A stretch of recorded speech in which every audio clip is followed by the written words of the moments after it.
साल था 1936। जगह थी इंडिया का एक खूबसूरत शहर कोलकाता, जहां दो शहरों को जोड़ने के लिए एक पुल का निर्माण किया जा रहा था। करीब 7 साल के बाद 1943 में यह पुल बनकर तैयार हुआ और इसे हावड़ा ब्रिज का नाम दिया गया।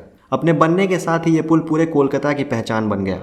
आज इस पुल को बने 80 साल हो गए हैं, पर आज भी ये कोलकाता की शान में चार चांद लगा रहा है। सोचने वाली बात यह है कि जब इस पुल को बनाया गया था तब टेक्नोलॉजी इतनी एडवांस नहीं थी, बावजूद इसके ये पुल आज तक टिका हुआ है। पर आज भारत की आज़ादी के 75 साल बाद जहां एक तरफ हम गुलामी की जंजीरों को तोड़कर आत्मनिर्भर बनने का सपना देख रहे हैं, तो वहीं सारी टेक्नोलॉजी होने के बाद भी हम एक पुल का निर्माण नहीं कर पा रहे हैं। पर ऐसा क्यों आज़ाद भारत में बनने वाले पुल बार बार कोलैप्स हो रहे हैं? आज की इस वीडियो में एक ऐसे ही ब्रिज कोलैप्स के बारे में जानने की कोशिश करते हैं। नमस्कार, मेरा नाम है रोहित और आप देख रहे हैं ज्ञान से भरा आपका चैनल लेटर बॉक्स।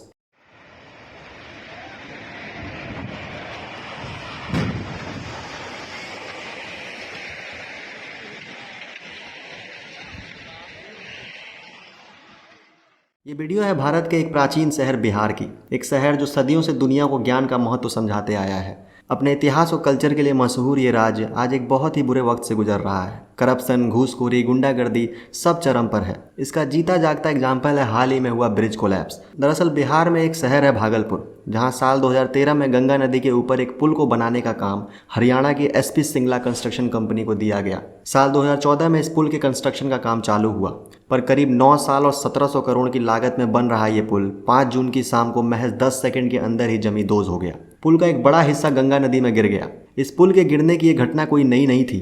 पिछले 2 साल में ये पुल 2 बार कोलैप्स हो चुका है। इससे पहले ये पुल अप्रैल 2022 में तेज हवा की भेंट चढ़ गया था, पर फिर भी बिहार की सरकार और प्रशासन इसे अनदेखा करती रही। जिस कंपनी ने इस पुल को बनाया है उसका ट्रैक रिकॉर्ड भी कुछ ठीक नहीं है। इससे पहले भी इस कंपनी द्वारा साल 2020 में पटना में बनाए जा रहे लोहिया चक्रपात में एक कंक्रीट स्लैब के गिरने के कारण 3 बच्चों की मौत हो गई थी, पर सरकार ने उस पर भी कोई कार्रवाई नहीं की। पिछले 1 साल में बिहार में 7 ब्रिज कोलैप्स हो चुके हैं, जिसमें से 4 तो अंडर कंस्ट्रक्शन में ही थे।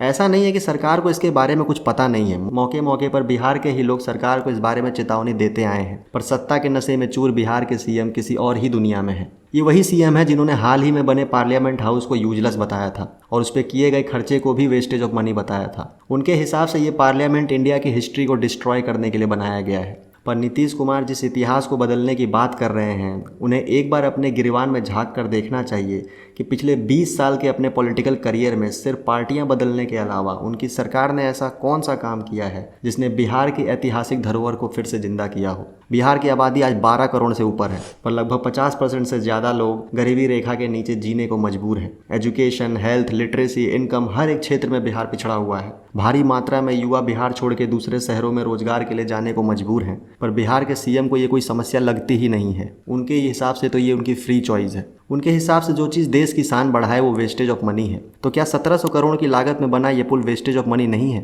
बिहार के लोगों के खून पसीने की कमाई को यूं गंगा में बहा देना, क्या इसी को विकास कहते हैं? जो लोग करप्शन के खिलाफ आवाज उठाए उन्हें जेल में डाल देना, क्या इसी को लोकतंत्र कहते हैं? अरे जेल में डालना ही है तो उन्हें डालो जो बिहार के युवाओं के साथ धोखा कर रहे हैं, उनके विश्वास के साथ खेल रहे हैं, 10 लाख नौकरियों का वादा करके अपने आलीशान मकानों में बैठे हुए हैं। पर ना ही सीएम बाबू को ये सब दिखाई देगा और ना ही सुनाई देगा, क्योंकि उन्हें तो सिर्फ सत्ता की कुर्सी चाहिए, लोगों का भविष्य दांव पे लगाकर अपना भविष्य जो बनाना है। पर नीतीश बाबू एक बात जान लीजिए, जो ग्लू आप अपोजिशन पार्टी के बीच बनने की कोशिश कर रहे हैं उसकी अब एक्सपायरी डेट हो गई है, और अगर इसे बदला नहीं गया तो जो हाल आज इस पुल का हुआ है कल वही हाल आपका भी हो सकता है। क्योंकि जो ये पुल डूबा है, ये सिर्फ पुल नहीं डूबा है, बिहार का भविष्य भी डूबा है, जिसके लिए बिहार की जनता आपको माफ़ नहीं करेगी और हर बार सवाल पूछेगी कि आखिर उन 1700 करोड़ रुपयों का हिसाब कौन देगा। 2020 में उस कंपनी के खिलाफ कोई कार्रवाई क्यों नहीं हुई? कंपनी का ट्रैक रिकॉर्ड जानने के बाद भी बार बार उसे काम क्यों दिया जा रहा है? और आपको जवाब देना ही पड़ेगा। पर सवाल अब भी वही है, क्या सरकार इन सवालों की जवाबदेही लेगी या फिर इसे टाल दिया जाएगा, जो कि ऑलरेडी होने भी लगा है। आपके इस बारे में क्या विचार हैं? कमेंट सेक्शन में ज़रूर बताएं। आज के लिए इतना ही। अगर वीडियो में कुछ पसंद आया हो तो लाइक करना ना भूलें और ऐसे ही और कंटेंट के लिए चैनल को सब्सक्राइब जरूर करें। मैं मिलता हूँ आपसे अगली वीडियो में, तब तक के लिए जय हिंद, जय Bharat and thanks for watching.